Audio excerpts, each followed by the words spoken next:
Hello students, class 8 social. Now I am going to explain you your lesson number 2 of social history chapter 2. Come to the rest part of this chapter. The rest part of this chapter is abolition of the effect of Lord Dalhousie's policies. Effect of Lord Dalhousie's policy. Lord Dalhousie जो policy बनाया था उसके effect क्या पड़ा, उनका result क्या हुआ.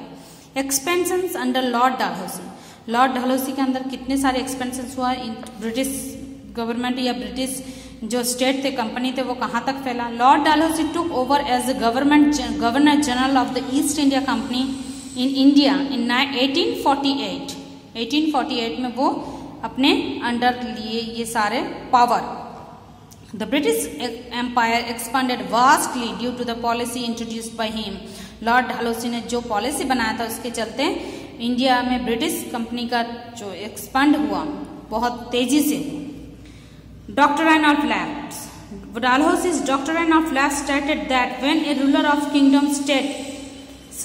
state died, जब मर जाते without a male hire मतलब राजवंश, ये आगे की उनकी कोई भी अगर उसके अग्रज नहीं रहते हैं उनके राजगद्दी को संभालने के लिए, his territory would be become under the direct control of the company.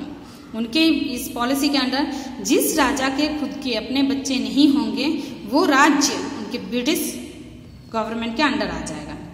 And an adopted son would be not be become the ruler of the princely stated. उस राज्य का अडॉप्टेड कोई भी बच्चा उस राज्य का राजा नहीं बन सकता. Abolition of pension and titles. पदवी जैसे राजा, नवाब, निजाम, जमींदार, ये जो टाइटल्स दिए जाना ये भी खत्म होने लग गए थे. Dalhousie abolished the pension and titles of the hairs of the childless Indian rulers.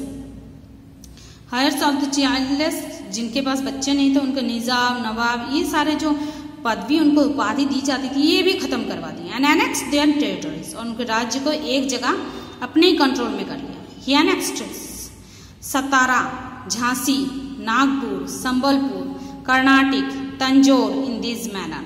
इसी तरीके से ये सारे राज्य को वो अपने ब्रिटिश राज के अंदर कर लिया. When Peshwa Bajirao second died, his adopted son Nana Sahib was denied to pension.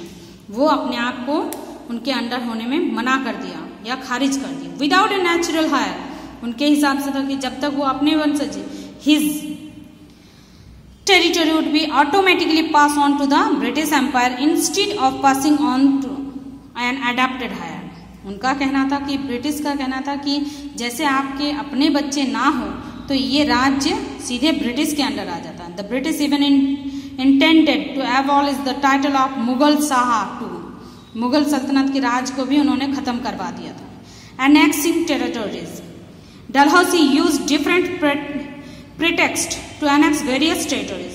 अलग अलग टेरिटरीज को, राज्यों को वो खत्म करवा दी. छोटे छोटे टुकड़ों में बांटने से अच्छा है कि उन्होंने पूरे अपने थे. He annexed Awadh in 1856 on the pretext of poor administration. उनकी गवर्नमेंट की पुअर एडमिनिस्ट्रेशन के चलते अवध की नवाब को भी उन्होंने खत्म करवा दी. He annexed a part of Sikkim 1850. Sikkim की एक पार्ट को भी वो अपने ब्रिटिश कंट्रोल में ले ली है. Dalhousie made the Nizam of Hyderabad surrender. Hyderabad की निजाम को भी सरेंडर करवा दिया. Provinces of Berar of the failing to meet some financial conditions. क्योंकि वो जो आर्थिक संकट से वो गुजर रहे थे, उनको ये कहा गया कि हैदराबाद की निजाम आर्थिक संकट से गुजर रहा है, इसलिए इसको राज चलाना उनके लिए बस की बात नहीं है.